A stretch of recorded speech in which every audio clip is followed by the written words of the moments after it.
My brother called me pathetic for renting. He went silent when he saw my $750 million real estate portfolio. I parked my 2015 Toyota Camry in the driveway of my brother's new house. It was a McMansion, one of those cookie-cutter estates with too many columns and not enough character. Don't miss what happens next. Subscribe now and comment where you're watching from. Let's find out how far this incredible story goes. A sold sign was still planted in the front lawn, boasting luxury living at its finest. My brother, David, was standing on the porch, holding a glass of champagne. He was wearing a suit, even though it was a Saturday afternoon barbecue. That was David. He treated life like a networking event. There he is, David shouted, waving his glass. The prodigal tenant returns. Did you have trouble finding parking? I know you're used to street parking in that. What do you call your neighborhood? Up and coming? He laughed at his own joke. I smiled politely and walked up the steps.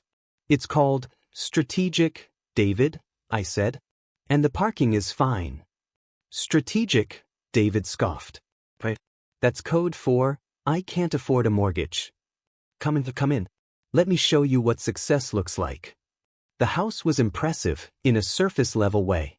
Marble floors, high ceilings, a chandelier that looked like it could kill someone if it fell. David gave me the grand tour, pointing out every expensive detail. Italian tile, he said, tapping the floor with his shoe. Imported. $50 a square foot. And the kitchen? Wolf appliances. Top of the line. We walked into the living room where the rest of the family was gathered. My parents were sitting on a white leather sofa that looked uncomfortable. My sister, frantic with her 2 kids, was trying to keep them from touching anything. Mark, my mother exclaimed, standing up to hug me. So good to see you. How is the apartment? Her tone dropped on the word, apartment, as if it were a dirty word. It's fine, Mom, I said. Rent is paid. Roof doesn't leak. Well, she sighed. As long as you're happy. But look at what David has done. Isn't it magnificent? It's very nice, I said, taking a beer from the cooler. David clapped me on the back. Nice? Mark, this is a milestone. This is equity. This is wealth building. You should take notes. He gestured around the room. You know, I could probably get you a meeting with my mortgage broker. He specializes in high-risk borrowers. Maybe you could get a condo. Stop throwing your money away on rent. I'm not throwing money away, David, I said, taking a sip of beer. Renting gives me flexibility. Capital liquidity. Liquidity. David laughed loudly, attracting the attention of the other guests. Listen to him. He talks like an economist but lives like a college student. Mark, paying rent is paying someone else's mortgage. It's pathetic. You're 32. You should own dirt by now. The word pathetic hung in the air. My father cleared his throat, looking uncomfortable. Now, David, don't be harsh. Mark has his own path. A path to poverty, David retorted. I'm just trying to help him, Dad. He needs a wake-up call. Real estate is the only real wealth. Look at this place. It's appreciated 5% since I signed the contract 3 months ago. I bit my tongue. I wanted to ask him if he had calculated the closing costs, the property taxes, the maintenance, and the interest on his jumbo loan. I wanted to ask him if he knew that appreciation was unrealized until he sold. But I didn't. I just nodded. You're right, David. Real estate is powerful. Exactly, David said, smugly. So, when are you going to buy? I am buying, I said quietly. I'm always buying. David rolled his eyes. Buying what? Groceries? Funko Pops. Properties, I said. I buy properties. David looked at me, confused. Then he laughed again. Oh, you mean those REITs? Those little stock market things? That's not owning real estate, Mark. That's owning paper. I'm talking about bricks and mortar. Keys in hand. I know the difference, I said. I own bricks and mortar. David stopped laughing. He looked at me suspiciously. You own a house? But why didn't you tell us? I don't own a house, I said. I own buildings. Buildings? My mother asked, perking up. Like, duplexes? Bigger, I said. Stop, David said, holding up a hand. You're lying. You drive a 10-year-old Toyota. You wear a $20 watch. You rent a one-bedroom apartment in the city. And you're telling me you own buildings? What is this, some metaverse game? It's not a game, I said. I pulled my phone out of my pocket. I don't talk about it because I reinvest everything. I live on my salary as a data analyst. But my rental income, that goes back into the portfolio. Portfolio, David sneered. Show me. Show me this imaginary empire. I unlocked my phone and opened my dashboard app. It wasn't a public app, it was a proprietary management portal used by my holding company, Apex Holdings. I handed the phone to David. He took it, looking ready to mock whatever he saw. He looked at the screen. His eyes narrowed. Then they widened. Then they just froze. What is this? He whispered. That's the current asset roll, I said, taking a sip of my beer. Scroll down. David scrolled. His finger moved slowly at first, then faster. He saw the list. The Kensington Apartments, 200 units, Seattle, Washington. Midtown Commercial Plaza, 150,000 square feet, Austin, Texas. Logistics Distribution Center B, leased to Amazon, Ohio. Ocean View Luxury Resort, Miami, Florida. He stopped scrolling. He looked at the total equity value at the bottom of the screen. $752,400,000. 700. He choked. Million. And growing, I added. We just closed on a medical office park in Phoenix yesterday. This is fake, David stammered, looking at Dad. This is a demo mode. You can own this. It's not fake, I said calmly. Tap on the Kensington file. Look at the deed. David tapped. The PDF of the deed opened. Owner, Apex Holdings LC. Signatory, Mark J. Reynolds. He looked at the signature. It was mine. He looked at the date. 5 years ago. You've had this for 5 years? He asked, his voice trembling. That was the first big syndication, I said. I raised capital, bought the complex, renovated it, and refinanced. I own 30% of the equity personally. The rest is limited partners. Wait, my father said, standing up and walking over. Let me see that. David handed him the phone like it was a bomb. My father put on his reading glasses. He stared at the screen for a long time. Mark, he said softly, is this real? Yes, Dad, I said. I started buying small multifamily units when I was 22. I leveraged the cash flow to buy bigger deals. I didn't buy a big house or a fancy car because I needed the capital for down payments. I rent my apartment because it's close to my office and I don't want to deal with lawn care. It's an efficiency decision. But, 700 million? My mother gasped. You're a billionaire? Not quite, Mom, I corrected. That's the portfolio value. My personal net worth is closer to, well, let's just say I could buy David's neighborhood if I wanted to. David looked like he was going to throw up. He looked around his mansion. Suddenly, the marble floors didn't look so impressive.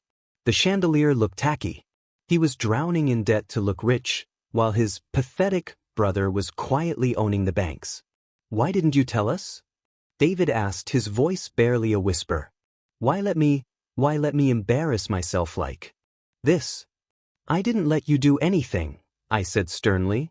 You chose to be arrogant. You chose to judge me based on appearances. I tried to tell you about liquidity. I tried to tell you about leverage. You laughed at me. I thought I was helping, David stammered. Helping. I laughed. You called me pathetic, David. You wanted to feel superior. And that's fine. Enjoy your house.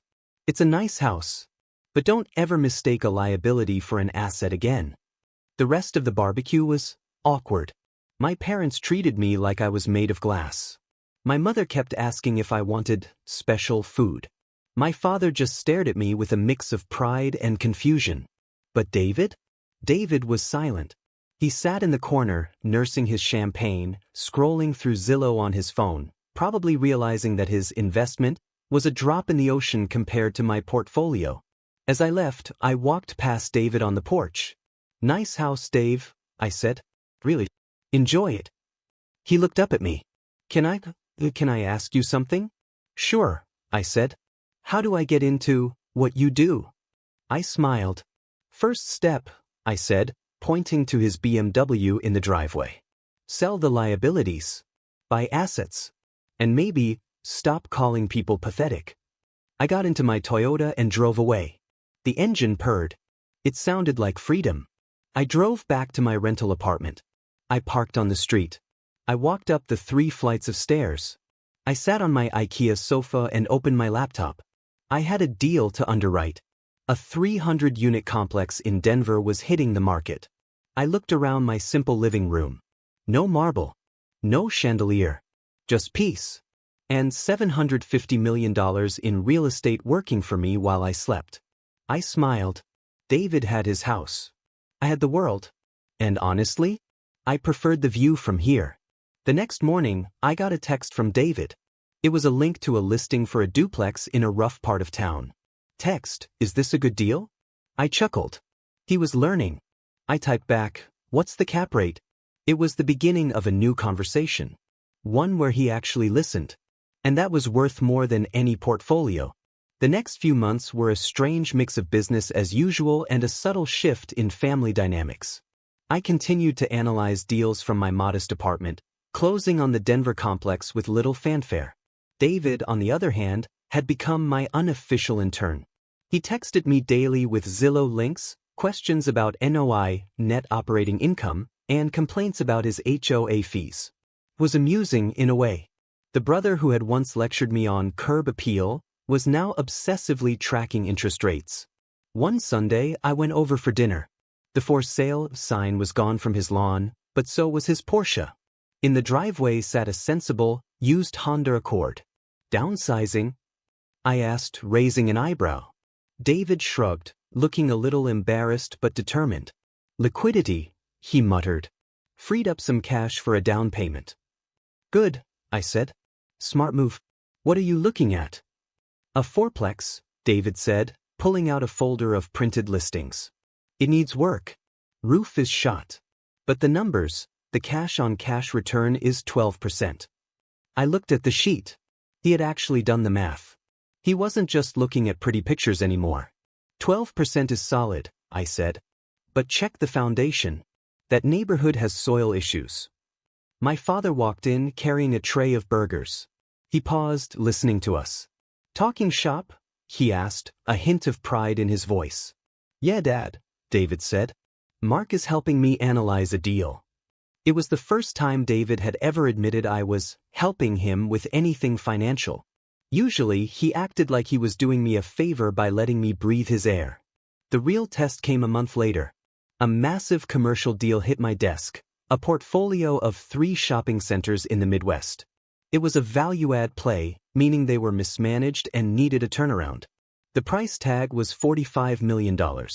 It was too big for me to take down alone without syndicating, and I needed a boots-on-the-ground partner to manage the renovations.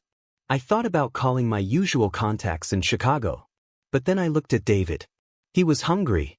He was humble, finally. And despite his past arrogance, he was organized and knew construction from his own home renovations. I called him. "David," I said, "how busy are you?" "Just working the day job," he said. "Why?" "I have a project," I said. "It's big. I need a project manager. Equity stake. No salary until we stabilize." There was silence on the line. "Equity stake?" David asked, his voice trembling slightly. In one of your deals?" "Yes," I said. "But it's not a handout. You'll be sweating. You'll be dealing with contractors, tenants, and city permits. It's ugly work." "I'll do it," he said instantly. "I'll quit my job tomorrow." "Don't quit yet," I warned. "Read the prospectus first." I emailed him the file. Project Midwest, Value-Add Retail Strategy. He called me back in 10 minutes. This is huge, Mark. Target is giving us a letter of intent." "If we fix the parking lot and roof," I said, "can you handle the contractors?" I can handle them, David said. I'll make them cry if I have to. We closed the deal 3 months later. David flew out to Ohio and practically lived at the construction site. He sent me updates at 2 a.m. He argued with roofers. He negotiated with the city council. For the first time, I saw the drive he had always bragged about actually being applied to something productive. My parents were bewildered. David is working for Mark? My mother asked during a phone call. I corrected. He's a partner. But he's getting his hands dirty, she cried. He sent me a picture covered in drywall dust. He's building equity, Mom, I said. That dust is worth millions. The turning point for the family came at Christmas. We gathered at my parents' house. David arrived in his Honda, looking tired but energized. He wasn't wearing a suit. He was wearing jeans and a polo shirt with our new company logo, Reynolds Capital. So, my father asked as we sat down to eat, "How is the empire?" David laughed. "It's hard work, Dad. Harder than I thought. But we just signed a 10-year lease with a national grocery chain. The valuation of the property just jumped by $4 million. My father dropped his fork. $4 million. Paper gains, I reminded him quickly. But yes, it's a good win. David looked at me across the table. You know, he said quietly, I used to think you were cheap. I thought you were afraid to spend money. I know, I said. I was saving my ammo. Yeah, David nodded. And I was shooting blanks. I was buying toys to impress people I didn't even like. We all learn, I said. The important thing is you caught it before you drowned. Thanks to you, David said. He raised his glass. To the tenant, he grinned, who turned out to be the landlord. We clinked glasses. My parents beamed. The tension that had defined our relationship for a decade was gone, replaced by mutual respect. A year later, we sold the Midwest portfolio. The exit price was $62 million. After paying off the debt and investors, David's share of the equity was enough to pay off his McMansion mortgage entirely and still have cash left over. He called me the day the wire hit. Mark, he said, his voice thick with emotion. It's in the account. Don't spend it, I said instinctively. I know. He laughed. I'm not buying a boat. I'm rolling it into the next deal. The apartment complex in Texas. Good man, I said. Send me the LOI. David didn't sell his big house, but he stopped acting like it defined him. Started hosting barbecues where he talked about cap rates instead of imported tiles. He stopped judging people by their cars. One afternoon, I was at his place again. A neighbor walked over, a guy driving a flashy new Mercedes. Hey David, the neighbor shouted. Nice Honda. Time's tough. He laughed, clearly making a dig. David just smiled. He looked at me, then back at the neighbor. Actually, times are great, David said calmly. The Honda gets great gas mileage for my trips to inspect my properties. The neighbor looked confused, then walked away. David winked at me. Strategic, he whispered. I finally bought a house of my own. It wasn't a mansion. It was a modest mid-century modern place with a nice view and a home office. I paid cash. When my parents came to visit, my mother looked around. It's small, she said, trying to be polite. It's efficient, Mom, I said. And it's mine. No bank. No interest. It's perfect, David said, walking in. Look at the bones. You could add an ADU in the back for rental income. We both laughed. My mother just shook her head. You two and your acronyms. I'm just glad you're talking. The business grew. Reynolds Capital became a serious player in the mid-market space. We started attracting institutional investors. We were featured in trade magazines. The headline wasn't Brothers at War, it was The Reynolds Strategy, Patience and Aggression. I kept my 2015 Toyota for another 2 years until it finally died. I replaced it with a slightly newer Toyota. David tried to convince me to get a Tesla. Tax write-off, he argued. Section 179 deduction. Maybe next year, I said. I like flying under the radar. One day, I was giving a guest lecture at a local university about real estate finance.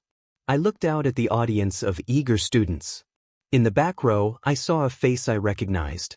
It was David. He had come to watch. After the lecture, he walked up to the podium.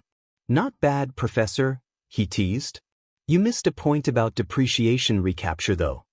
I was simplifying for the undergrads, I defended. Sure, David grinned. "Hey, are you hungry? I know a great taco place. Dirty.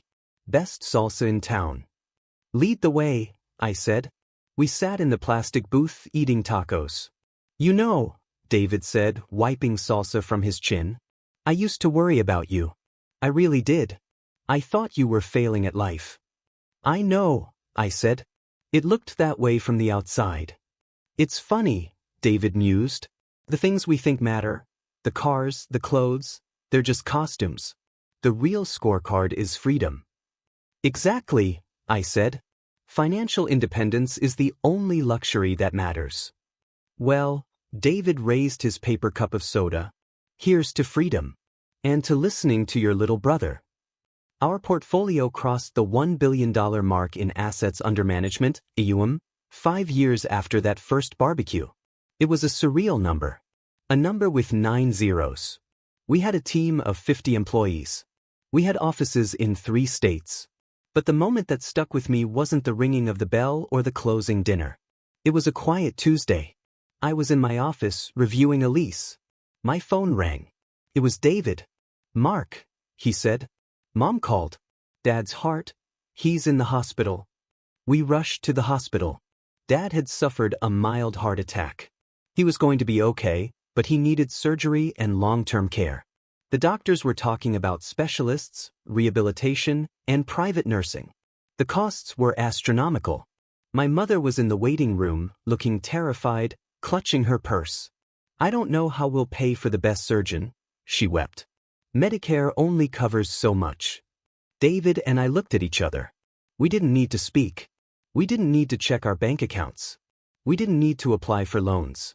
"Mom," David said, sitting next to her and taking her hand, "stop worrying." "But the cost." She sobbed. "Mom," I said, kneeling on her other side, "we have it covered. The best surgeon. The best rehab.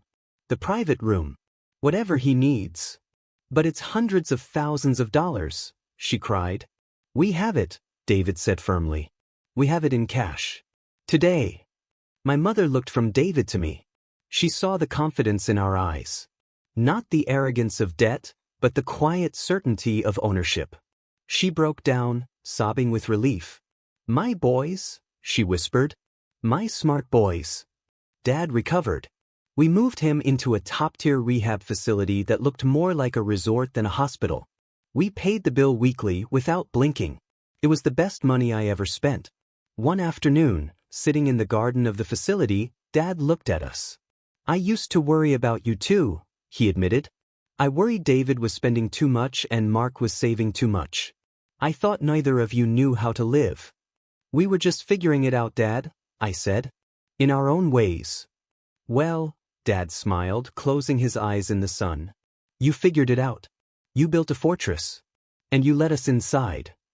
That night, David and I walked out to the parking lot. "That felt good," David said. "Paying that bill." "Better than a Porsche?" I asked. "Way better," David said. "Infinitely better." He looked at his Honda. "You know, I might actually keep this car forever. It's kind of a lucky charm." "Don't go crazy," I laughed. "Get the Tesla if you want. You earned it." "Nah," David said. "I think I'll buy another fourplex instead. I saw a listing in Detroit." "Detroit?" I groaned. "David, the cap rates are good but the management is a nightmare." "I can handle it," he insisted. "I'm the pit bull, remember?" We argued about Detroit for 20 minutes, standing there in the parking lot. It was just business. It was just numbers. But underneath it all, it was brotherhood. We were partners. We were equals. I drove home that night, thinking about the journey. From the pathetic renter to the billionaire partner. It hadn't been easy. It required swallowing my pride, staying disciplined, and ignoring the noise. But looking back, I wouldn't change a thing. I pulled into my driveway. My house was dark and quiet. I walked inside. turned on the lamp, and sat at my desk. I opened my laptop. Asset value, $1,050,000,000. I closed the laptop. The number was just a number. The real wealth was in the hospital, recovering. The real wealth was my brother, texting me listing photos at midnight. The real wealth was the peace of knowing that no matter what happened, we were safe. My brother had gone silent when he saw my portfolio, but now, we talked every day. And that was the best return on investment I could have ever asked for. The silence was over. The legacy had begun.